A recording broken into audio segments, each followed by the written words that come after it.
منتخبنا الوطني التونسي تحت 17 سنة في كأس أفريقيا جابوها الولاد بالقليب وبالرجلة. المنتخب التونسي يتأهل إلى ربع النهائي كأس أفريقيا وفي المركز الأول. هذا التأهل يرشحنا إلى مونديال قطر 2025.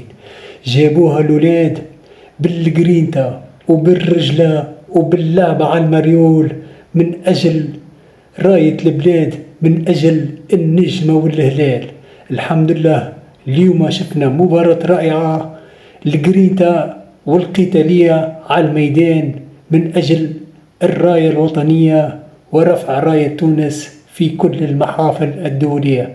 مبروك الولاد، إن شاء الله نكملوا هكا في الربع النهائي والتأهل.